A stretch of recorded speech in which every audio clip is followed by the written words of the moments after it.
You do that by editing your private net file and setting your seed list IP addresses to the pointed to the IP of the server you set up for your private net.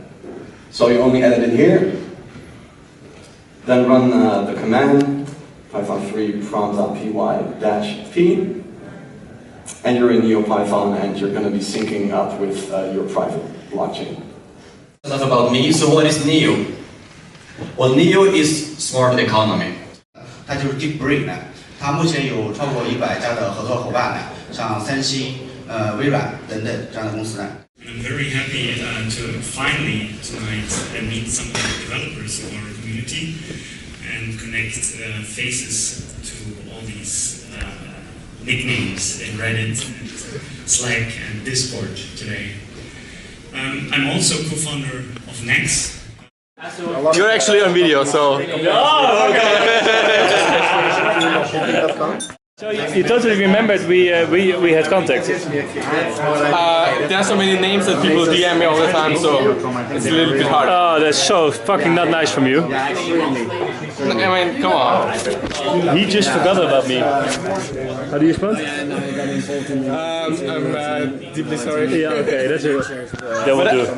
We're gonna be friends after tonight, so it's fine. So yeah, so I will pay you a beer or 2 or 3. Yeah. Like one NEO already pays like 15 beers or something. Right? Yeah. I will spare you a NEO of beer. And so compared to a long time, you could drink like 10 beers from one NEO, and now you can drink like 30 beers from one NEO. Right. So. Yeah. Okay, so basically, half a year ago I spent 7 euros like for a beer for you, but now you get like 15 beers. That's how it works. Okay, I'll do for it. Still blame you. Okay.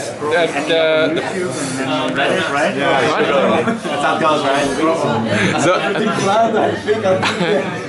That's a good part. The good part is when everybody's drunk and does. Still might be talking to VCs at some point. You know? Yeah.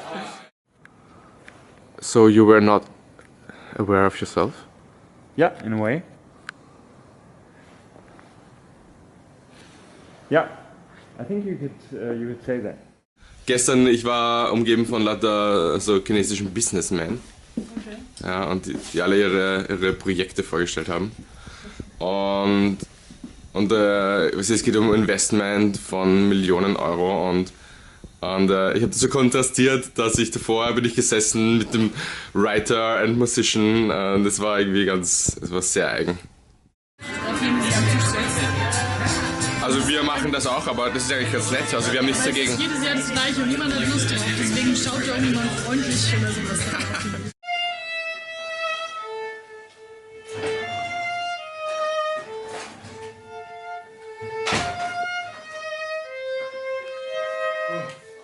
It's gonna be raining.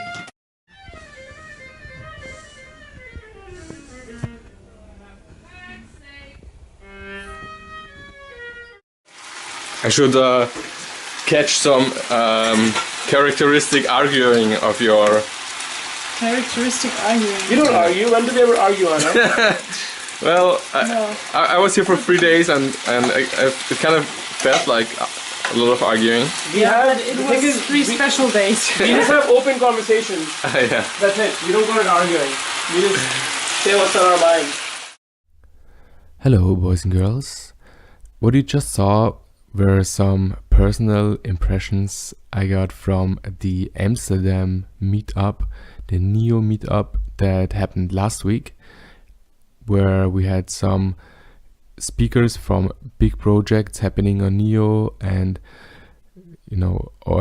many European-based members, of course, and Malcolm from NEO all coming together and going for some drinks and listening to shilling stories and all these kind of things. Overall, I have to say thank you to the organizers around deanpress who really did a great job for community meetup, and I'm really sorry so sad that I cannot join the American DEF CON meeting that's happening this week. But what I can show you now is an recording of the Vienna meetup I mean, in Amsterdam there were like 400, 500 people. In Vienna we organized a small meetup with 4 course members, and I think there were about 70 people. This meeting was also very successful. It was more technical than the Amsterdam meeting, where all the speakers were invited. So pretty much the Vienna meeting in the spirit of this channel. And before we get into it, I will give you a short overview of what you're going to see. Sadly, the video has some pauses of about 1 minute. The video comes in 5 or 6 parts of 25 minutes each, but you don't miss out on much. What I can say is that people reported what they liked is that, you know, there are several crypto meetings happening in Vienna, for example, but people said that this was really, you know, more in-depth, more strong focus on the technical side of debt development, and not just, you know, how to trade, what's the next big thing, where to buy this and that.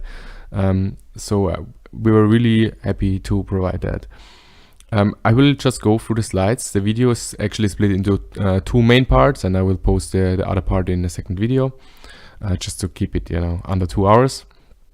And the slides are down below, and also I will also link to the 4-hour recording of the Amsterdam meeting. So for the Vienna slides, let me just browse through there. Yeah, so we had Chris from Vienna, and also from Amsterdam and Rotterdam, Erik and Dean speaking. We I think everybody took like 2 parts in the presentation, and so now for the slides. We had these 2 parts, and actually at the end NEO sponsored some pizzas. And in the first part we were introducing the NEO Smart Economy as it's presented usually, I guess. Also, for example, in the speech by Malcolm, although of course he went into more detail. And then I gave a quick overview for people who might not be as familiar with decentralized application, what it really is and what we can expect from that. At the Vienna meeting there were quite a few Ethereum coders, as I understand. So thankfully the room was not just filled with traders, but also some people who knew the stuff, some people who had some ideas, and I'm pretty sure we got some people to join the Discord and get started with coding. Then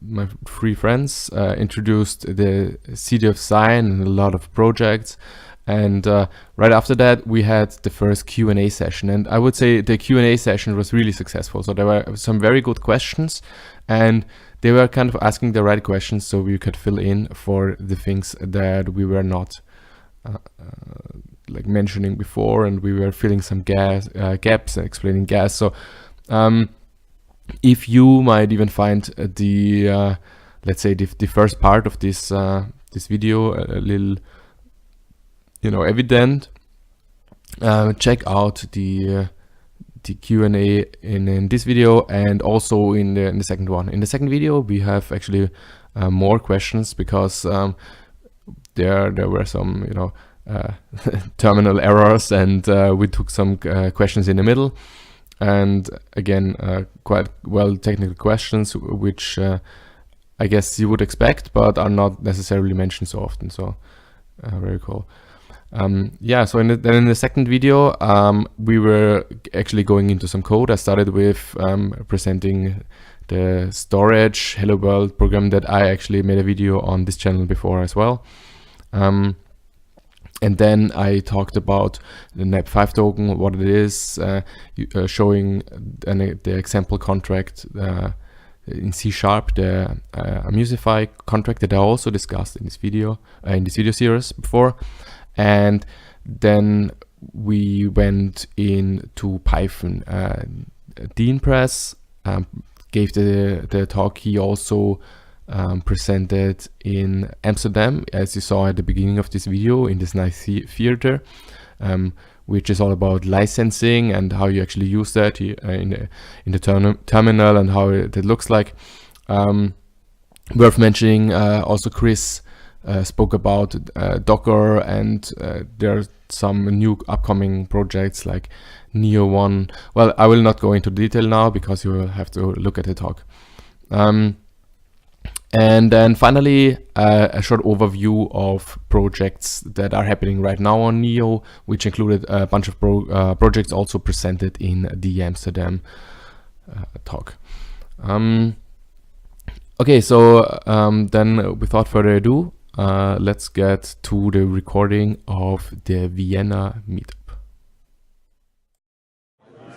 All right, so microphone is a good level for everyone. Any problems? All right. Welcome to the NEO Smart Economy Vienna meetup. It's the first one and won't be the last one. Happy to have you all here at MeetuP. I'm sure for some of you it's the first time, for others it's not. Let's just start real quick with who we are. We have 4 people here. It's like me, Chris. It's Nikolaj, Erik, and Dean. Maybe just every one of us says a few words. We are all parts of the City of Zion open source developer community. We do software development around the whole NEO ecosystem. There is many different projects that are currently being developed, being improved, and starts from websites to the Neon wallet to Neo nodes in Python, in JavaScript, in Java, in C#, a lot of other languages. There's a lot of projects and we're going to deep dive into them a little bit later. Do you guys want to say a word maybe? Well, maybe give you. Sure. So, hi, my name is Erik. I mostly work in the NEO Python and the NEO wallet. I have a background in computer science and business administration. And for the last 8 years I worked in IT security industry. So I also hope to apply a little bit there in the security side. My name is Nikolaj. I'm a physicist. I got into NEO around July when I was interested in doing some Python because I know Python. I am also doing smart contracts in C# and have a video series where I explain just that. Cool, hi, I'm Dean from Dugteren. I'm the creator of the NEO Dev Starter Kit. I contribute to NEO PHP and NEO Link, which is like MetaMask for NEO. Anyone know what that is? MetaMask? Okay, handful. It lets you. I'll get into that later. I'm also the founder of VDT Network, which is a decentralized render farm built on NEO Smart Economy. So that's me. All right. So maybe you can give us a quick introduction of your experiences, like who was interested or involved with cryptocurrencies before 2015? Raise your hands, please. Okay, already a few. 2016, 2017, majority. Who of you has experience with Ethereum in some shape or form? Okay, nice, a lot. Who of you has some experience with smart contracts? All right, very nice. That's quite a lot. Very good. Who of you is involved in some shape or form or involved with NEO? Hey. So majority has previous experience with NEO, very nice. So you guys probably already using the Neon wallet, is that right? Yes, so this is also a City of Zion open source project. We're going to dive more into the connections between City of Zion and the NEO project in a little bit. All right, so let's start a little bit with the agenda.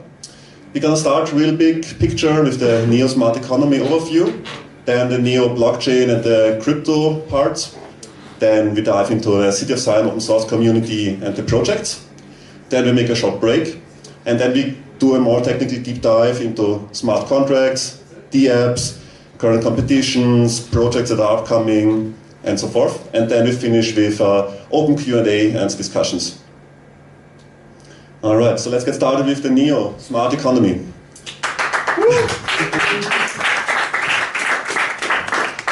So in the original white paper from NEO, it was launched in 2015 or 2015, I think. There is 3 main pillars of the smart economy. This one is digital assets, digital identity, and smart contracts. Let's dive into what each of those is. First, a little bit of history. NEO started as Ant shares in 2014, early 2015. The parent company is called On-Chain. And Ant shares had a rebranding last July into NEO. And also this last fall, there was the first ICO on NEO from the company Red Pulse. Some of you probably know about it. Who of you has participated in the ICO? Anyone? But it was kind of hard because it was all very last minute. The wallet came out and then it was very quickly sold out, and it was kind of a little bit of a mess. But that's what you expect from like the first public token sale on the new blockchain. So it was very interesting. And also, since 2017, there has been the City of Zion open source community in collaboration with the NEO project. This is basically an international, decentralized, distributed group of not only developers, but also translators, designers, just people that foster the ecosystem, start meetups, and a whole range of activities. And yeah, as I said before, we're going to dive into that a bit more in a little bit. So let's take a quick look at the NEO team. This site is usually going to load for a long time, but actually more quick. So this is the NEO team contributors. The founders are Dugteren and Erik. And there's a couple of other people that play major roles, like Johnson is for the community management, the contact. Malcolm Larida is an American that lives in Shanghai that works on research and development and various tasks. He's from Norway, right? He's European. All right, okay, so he's probably from Norway, right? Yeah. Then there's a couple of developers and community liaisons, consultants, and there is also the City of Zion developers here. It's like me, Dean, Nikolaj, and Erik is also here. And is always open to get in contact and to contribute. Like, it's very easy to start contributing because there's a lot of projects and a lot of progress and a lot of issues and just a lot of connection points where one can get started in just helping out.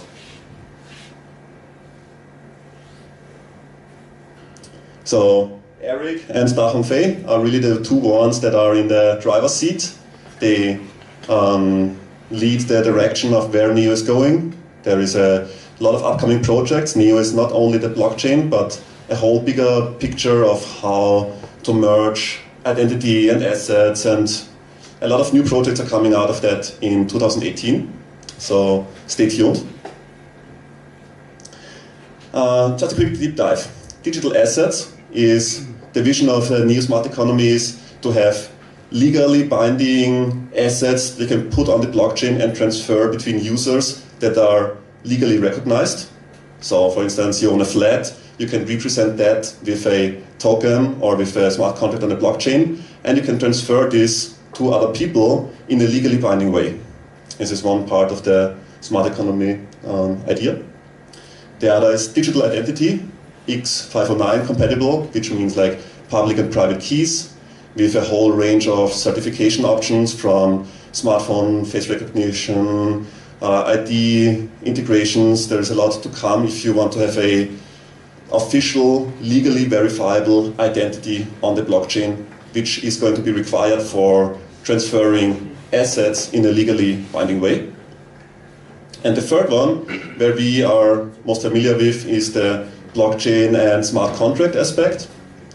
So smart contracts, decentralized applications, is basically code that you write and that you upload to the blockchain, and that is executed on all the different nodes. So you can, as a user, you can send a transaction to a smart contract and invoke a method of your choice and give it some arguments, whatever you want. And this smart contract does whatever it wants. It can store data on the blockchain, it can read data from its own context. And do a couple of things. It's usually the main use cases is settling trust issues because you have a verifiable history of trust and transactions. So, of course, always the question is, what can you actually do with smart contracts? And typically the answer is, most things you wouldn't want to have on the blockchain itself. The blockchain is more, the use case is for the trust questions, like allowing only certain individuals to perform certain things and to have a security that this person is actually who they say they are, by owning a private key, for instance. We are going to dive deeper into this a little bit later. At this point, I'm going to hand over to Nikolaj. Thank you very much. Thanks for the introduction. Okay, so my part here is going to take a step back. Here I'm speaking more to the people who have not already written smart contracts in Ethereum. I'm very pleased for some nasty questions then in the break, but for now I'm going to take a step back and give some context for people who might not know what a smart contract really entails. Blockchains is all about shared data structures. So you have the internet, and the idea is that several like nodes, like individuals or entities on the internet, share one data structure. So they have the same, literally the same data, and this involves the blockchain data type. So many of the projects in the cryptosphere involve blockchains, but there are also some more like intricate, innovative data types. But the idea that these people distribute the data holds. These nodes must find some consensus to what kind of data goes onto the blockchain. And so one integral part in blockchain technology is algorithms, how to agree among distinct parties who might have even competing interests, financial interests, to decide what goes into the data structure. And so the blockchain is, you can imagine it as like a sequence of blocks, and the main use case at the moment is that these blocks store information regarding transactions of assets. I mean, for example, on the Bitcoin blockchain, you have the input-outputs stored there, or some balances, you know, how much currency, how much money you own.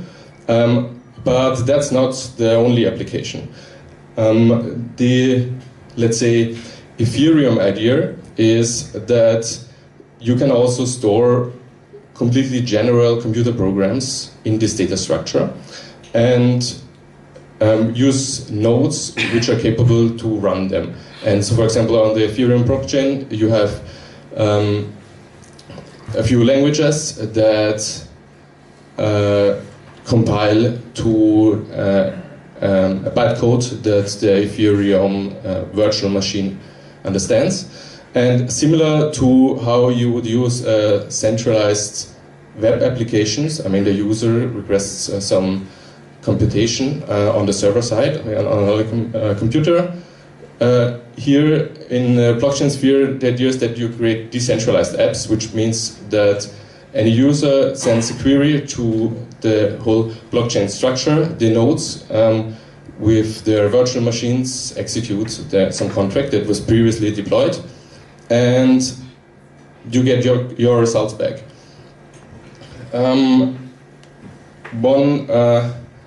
major application that came out of it is that within the smart contracts you can also create some assets, and that would be, for example, the token that are traded on exchanges and are used for crowdfunding purposes.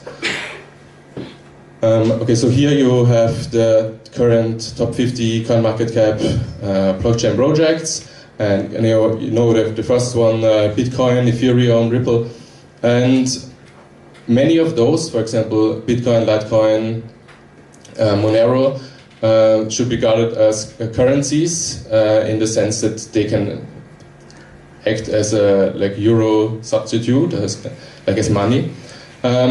But there are several projects, in particular Ethereum and NEO, that have this very capable virtual machine facilities that I talked about. And so just to give you some insight, similar project would be, for example, EOS, which is also designed so that people can easily create token and integrate them maybe on their websites. Cardano, if they get done with their virtual machine, which might take a while. Lisk, I guess Quantum 2, and a bunch of these currencies, quotes and quotes, are really just token on one of those platforms. So for example, the EOS currency is actually not a currency on the level of Bitcoin at the moment. So they are developing their blockchain, but for crowdfunding purposes, they simply, quotes and quotes, created a token on the Ethereum blockchain and got a bunch of Ether, thereby funded their project. And I mean, similar this crowdfunding basic attention token, Omisego, and for example, Tether, which is this quotes unquote dollar-backed token, is running on a blockchain called Omni, which is not even in the top 50 market cap here. But so there are some waves. Would, for example, be also a kind of EOS, where it's easy to create your token, even though I'm not sure how many people actually do more general smart contracts than that on these platforms. Okay, so here on the right side you have the Ethereum token with the highest market caps, and the NEO blockchain is also catching up. You have the Red Bull token that will be talked about later as well, and you have hash puppies and more projects that we are going to discuss in the second half of this talk. But I want to emphasize that not all smart contracts, not all decentralized applications on NEO and also on Ethereum are just token contracts. But so, for example, I'm working at the moment on a voting contract, and the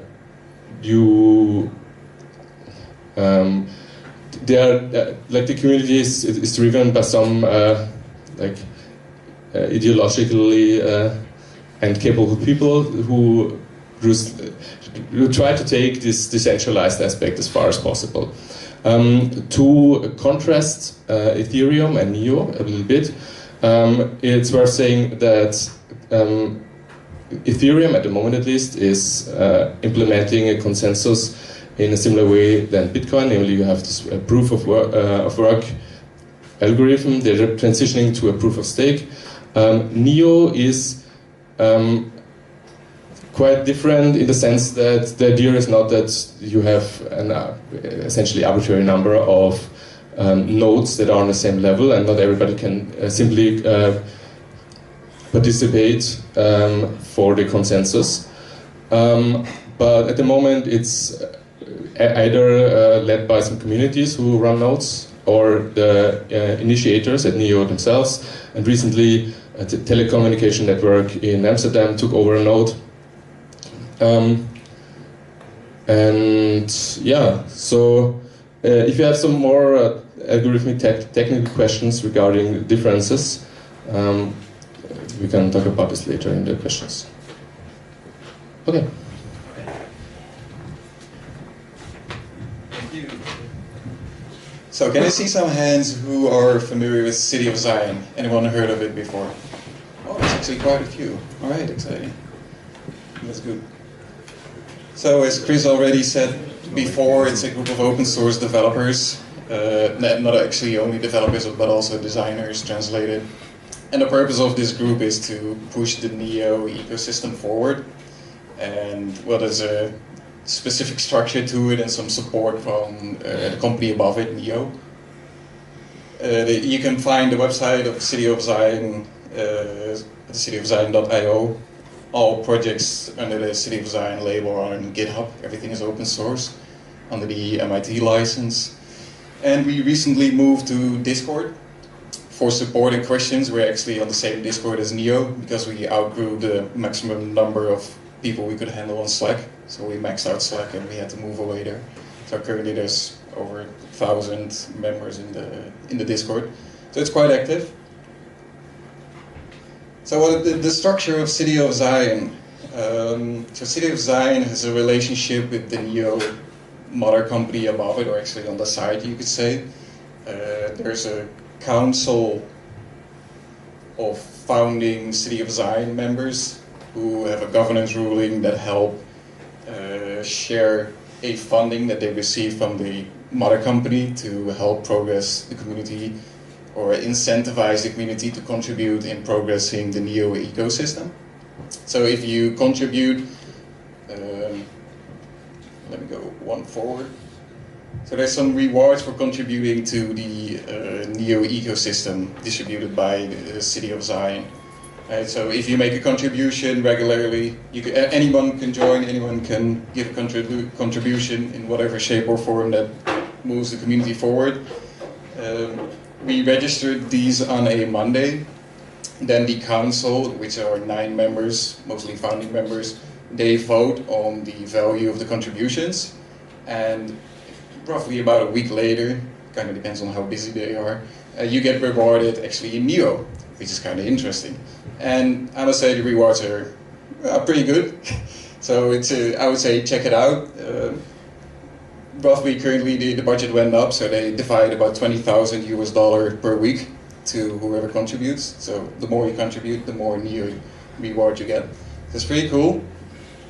They also run competitions. So there was a first distributed application competition that already finished. I think it had 37 entries. Oh, 17 in the end? Oh, okay, I thought there were, okay. They had a gas price available of 1,350 gas per nominated winner, and there were 10 winners in total. Well, if you do the math now, kind of depends on where the gas price is, you get closely to like 700,000 to 1 million total in prices. Well, for a single person, that's like 70, 80,000 USD currently. So you have a good shot at winning something. But it's also a way of distributing the tokens that they still have. So they have, yeah. Oh yeah, that's maybe good to mention. So when NEO started off, they kept 50% of the tokens themselves. A couple months ago, that was still worth about 2 billion. So they have quite a lot of money left to distribute and try to help to move the community forward. They're also very willing in supporting teams. So one of the supports is the City of Zion. Recently, there's a sort of a spin-off or a Chinese equivalent called NEO. I'm actually not sure what it stands for, but. And you can dry run your smart contract invocations and see exactly how much it costs. So NeoPython, as we had it before, it runs a complete local node, and it is a complete implementation of the NEO VM, the virtual machine. So you can test and invoke contracts only within the context of your local NeoPython node, and it executes the smart contract with all the information of the synced blockchain it already has on your local machine, so you don't even need to send the transaction to the blockchain, and you can see what will be the output of the invocation and what will be the cost. So that's very, very convenient. All right, let's get out of the Docker screen and of the container and fire up NeoPython and connect to it.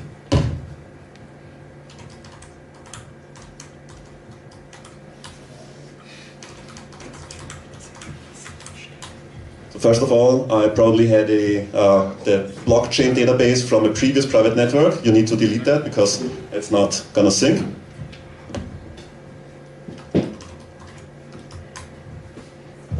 Virtual environment. Yeah. All right, and here we are. So Typically, with Python, you install dependencies in a virtual environment, which is a self-contained space where all the dependencies get installed, rather than installing it across your system and probably overwriting it with other dependencies from other programs. So you activate the virtual environment here, and then start NeoPython. So it's really an interactive prompt, and here you see the blocks from the private net syncing. So currently it's at block 987, and blocks in Neo are created all 15 seconds, roughly. You can open a wallet. Like you can download the wallet for NeoPython here as well, or just have your encrypted or unencrypted private key here.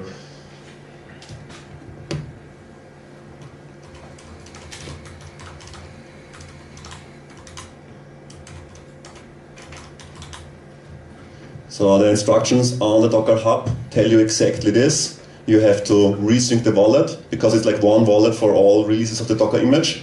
So the wallet actually is a different state that your private Docker network has right now. So you have to rebuild the wallet. And then you can inspect the wallet, and you can see person synced 100, your address. And we have 100 million NEO and 7,000 gas. It's maybe too small, maybe 1 second, sorry about that. So it's better. So what you have to know is that to deploy a smart contract on the NEO blockchain, it costs 490 gas. So this is like roughly $30,000. So to foster innovation is one reason why City of Zion has these D-app competitions. They take place all 3 months. Like in 1 month, the current one will end, and 1 month later, the next one will start. And the basic idea is, from the 1,350 gas that you get if you win, that you use 500 of this gas to just deploy your smart contract on the mainnet. It doesn't need to be like instantly usually, but you can typically submit to the competition a prototype MVP thing. It has to be, all the blockchain parts have to be open source. But then you can refine your product and use these funds to launch it on the main network. So if you have an idea and you want to target Neo blockchain, it's just the best route to go. Just participate in one of the D-app competitions. There is not yet so many developers actively or groups actively developing, so you have really good chances of actually making a place in the competition. Yeah, and NeoPython is just a basic cross-platform toolbox to work with it. Here you can inspect blocks, you can deploy a smart contract, you can test invoke, you can do a lot of things. You can also repurpose, like there's also a lot of examples and documentation for NeoPython where, for instance, for a distributed application, often you have a website, maybe a mobile app, and your typical web backend that has like a MySQL or Postgres database that stores your user profiles and whatever you want to store. And only for certain things you want to invoke the blockchain actually. So there are several ways to do it. One is with remote procedure calls with just the API, but sometimes you want to get notifications about events happening in the smart contract. So let's say in a smart contract method, you have the ability to say runtime.notify and some strings or variables that you want to emit to the outside world. Like for instance, a token was transferred from A to B. So whenever on the blockchain a smart contract is executed that calls runtime.notify, you can catch this with NeoPython and then put this into a queue or call another API or put it in a cache or in a database. And on the other side, NeoPython has a built-in functionality for providing a REST API, and we are currently building a JSON RPC API. So your web application backend can just query data or execute smart contract commands by calling your NeoPython instance that is running on your server. So you have one in your server infrastructure, you have one NeoPython node running that continuously syncs the blockchain, and whenever your backend wants to interact with the blockchain, you interact with NeoPython. It's very, very convenient, and it's really the way to go if you want to build more complex applications. As Erik said, we are core contributors, so if you have any questions, please feel free to ask them, and we are always happy to help.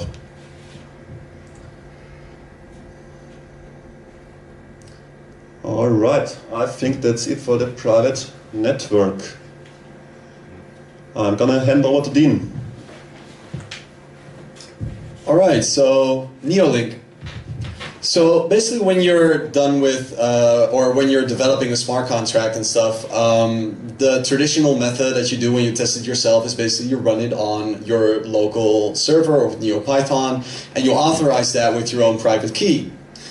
But how would this apply to for a client in a web application? How do you have a user on a website interact with your smart contract using their identity or their private key securely with your own website?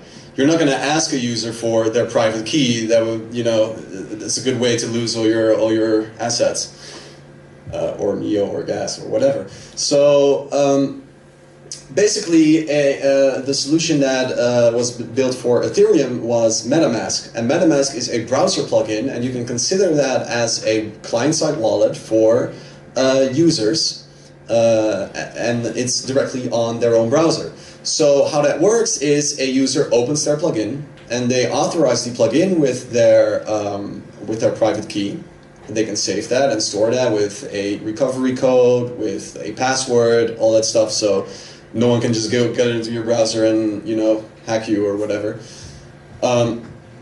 And then when you're authorized, when you authorize the application, you can now log in and interact with smart contracts on websites without the website actually ever having access to your wallet or having access to your private key. So it knows who you are, it knows your address, it does not know your private key, so they cannot steal your funds. And every interaction, every transaction, invocations, which is running a smart contract function, all the stuff you need to have application level interaction between a user and an app or a website, that can happen securely now.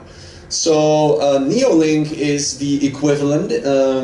We intend to make it a better equivalent than MetaMask. And basically it allows you to do all the stuff I just described. You log in, and you can then send invocations, make transactions, all stuff from your browser. But then also an application can, for example, create a button that runs a certain smart contract. For example, a web-based wallet that should send a token, or writing something to the NEO storage using the user's wallet. So you have a button, you click it, you get an authorization window which says, do you want to run this function on this address, etc. So you can then accept or decline that transaction, and if you accept it, then you will send that transaction to the NEO blockchain, and everything is secure and cool, and applications can just work with whatever you did. So that's NeoLink.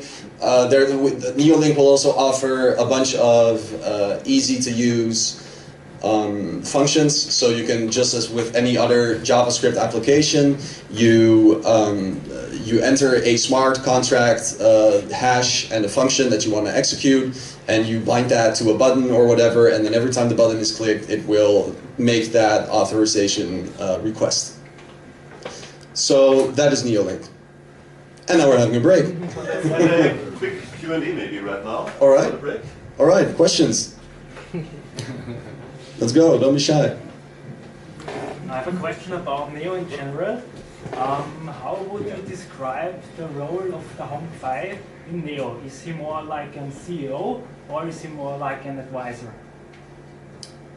Right, that's an interesting question. I would personally say he is both the CEO, the main visionary, and the guy who makes everything happen. He fills a lot of roles in the NEO ecosystem.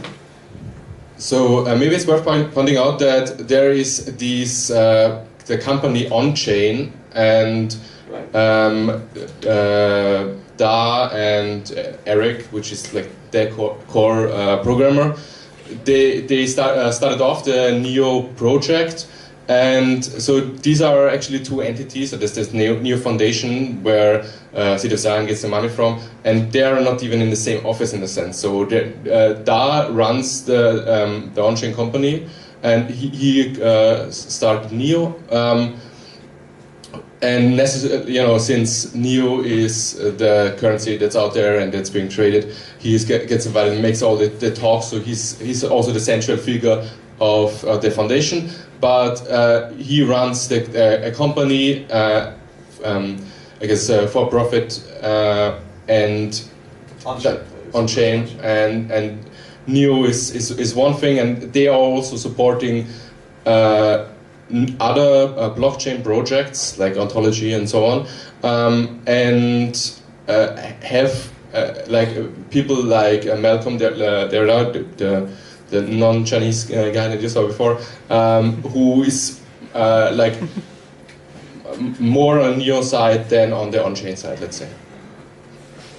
Yeah, right. Right. So there's this kind of split. Yeah. Did a very bad PR last year, right? I'd like to add that the NEO Foundation is a non-profit project, but on-chain is the for-profit company. Please. You mentioned earlier that there are only just a few consensus nodes that really can participate in this Byzantine decision making. What are the reasons for this? Is this a technical or a legal issue, or is it? It's a very good question. So the question is, why are there only so few consensus nodes? I think currently they're running like 9 or so. And how is this connected with the Byzantine fault tolerance? It's a very good question. For one, Byzantine fault tolerance. This is a consensus algorithm that is very performant. It requires very little computing power and enables very high transactions per second, like 300 to 1000 transactions per second. And it's an algorithm that is typically used for private chains for companies. Because the big problem is, with Byzantine fault tolerance, these are the pros. The con side is you need only a third of the network to take it over. Like with proof of work you need half, with proof of stake you need 2/3, and with Byzantine fault tolerance you only need a third. So you have to be very careful who can actually run nodes, because if you make it completely open, it's just a very easy attack vector.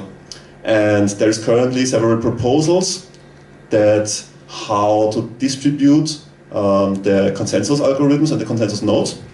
And there is more distribution coming in this and in the next quarters. So one approach is that is currently being discussed is that NEO holders have certain voting privileges, and there is going to be a voting process who, like, people can basically sign up and say they would like to run a consensus node, and there's going to be a voting process to decide who can be trusted enough to actually run one. I have another question regarding the digital identity and the assets. Because currently the NEO wallet doesn't implement anything that is similar to a Bitcoin wallet, like hierarchic deterministic keys or something, because you only have one private key, right? And you cannot combine, I think, a transaction from 2 private keys, 2 addresses into 1 address, right? So is this the idea behind the digital identity, that there is no such implementation yet, or is there other Right. So the question is that the Neon wallet is less sophisticated than a Bitcoin wallet. There is no hierarchical transactions or wallets or addresses, and you cannot like co-sign transactions. I think the main reason for this is independent of the digital identity. It's just that the Neon wallet team is very thin-stretched. And I mean, if any of you is into React and Electron apps and wants to get started, there is a lot of work to do. So I think this is the main reason. Also, this project is very young. It's only a couple of months old, whereas the Bitcoin wallets is several years old. So they have a lot of, how do you say, Vorsprung. And head start, right? And the smart identity is something that is on the roadmap, but not yet currently implemented in the NEO ecosystem. But so technically it is possible to it would be possible to combine transactions, to take multiple Yes, exactly. For instance, the consensus nodes, they have the requirement that 3 of the 4 consensus nodes have to sign the initial transfer of funds, for instance. So this is possible from technical side, but you have to dive deeper. The Neon wallet doesn't support it, but like Neo CLI does. I'm pretty sure that you can do this with Neo Python as well. Yeah. Okay. First, please. Yeah, I wanted to ask following. Let's imagine a situation where you have need to deploy a system, smart contract, let's say in a hospital, where people can die if smart contract will malfunction. Would you build it on NEO? would you? Would you build it on NEO? Oh, would you build it on NEO? Yeah, you could. What's the take that? Well, in my opinion, it would. Yeah. So the question was, if you're building a structure on smart contracts, a project on which you're reliant on, for example, in the hospital, and your smart contract is structured in such a way, but then people can die. Something about people dying. I'm taking the worst condition, like so if it fails, if you're not fails, right, or it would be overtaken. I mean, how robust is the system? Because, for example, we know that, for example, NEM is widely used by corporate users because of its quite solidity, let's say, right? And would you work on NEO on such a project? I think it really depends on the. I think if you would run a critical hospital application on a NEO blockchain, I think in my personal opinion, it really depends on the use case. It's a public chain, so. No, not on public. When you build, you take the same. You make your private network. You build a private network with NEO. With NEO, with your own nodes. Right. So, I'm speaking about solidity and failure. Right. In my personal opinion, the NEO blockchain itself is the open public chain. It's not for production. You would not really use a private chain. There are projects that do. There are projects that do. Ontology, for example. Yeah, so they build private chains. That's true. First off, I want to quote, there's this now famous tweet by some Ethereum dev who said, blockchain is experimental theft, don't use it for critical application in general, right? But like if you're asking if you have like enough confidence in the code base, and I would say yes. I mean, it's like the same concerns are there if you run any software, right? And if you run a closed software that you buy somewhere, then it's even like you should even feel more worried. It's a question of for how long has this been tested, really, right? And I mean, NEO started out in 2014, and the development really just took off last year. As long as the evolution of people contribute and beta test it and so on goes on like this, then it will be just as valid piece of software than any. So in short, if your smart contracts are good enough, then yes. Yeah, I mean you can read the code really. So you would not wait your life for the NEO. But I mean, I blindly I flew to Amsterdam last week, and I trust some software in the plane that I don't even know, right? It's probably written in Python or something, and I trust the code base well enough, and before I would use it to hook it up to my veins, then I guess I would read it again. But yeah. Yeah. Next question, please. Hi. You mentioned that there is the plan of implementing identity on NEO as well, and you're saying you want to increase the data implementation on the network. So I'm wondering, what are the plans for scalability? How many transactions can you actually currently have per second, and what's the goal? I think I read something like interchain operability. What does that mean for NEO, for example, or is that? Okay, I want to say first that NEO has some things on their roadmap, and for me it looks like if you look at the decentralized exchange, for example, which was on the roadmap for a long time, this is then initiated by some open source developers, actually in this case the Next Exchange, which is being written and as an ICO this year, from City of Science, the Design Council really. This is a project that's developed from the community, and then it's very much supported by NEO and with digital identity. I see this thing also happen. So I actually know of at least 2 projects which want to implement digital identity, the key and block pass, and so this will certainly grow out of the system that we have at the moment. As regard to the transactions, so the latest stress test, they had no problems with 300 transactions per second, and the goal is to have further stress tests with some algorithmic improvements and to get up to 1,000 transactions per second is the goal. 300 is the latest proven stress test. I mean, yeah, that's I guess good, but it's a little. So, what are the plans to increase the scalability? So, when you say you want to have use cases for right. So there is several. The question is how to increase scalability beyond that. Yeah. There is a few approaches that's typically taken. One is off-chain scaling, and the other is side chains and child chains, where you can spin certain side chains for certain use cases and have the trust still on the main chain. Like it kind of, you have an independent chain running and it here and there synchronizes back with the main chain to verify the state and the common history. Any more? Okay, there was one question here, one there, the third. Please. When you see a real-life usage scenario for NEO and gas, and how fast do you see it coming for somebody not here? So somebody who doesn't know anything about, like somebody like my mother.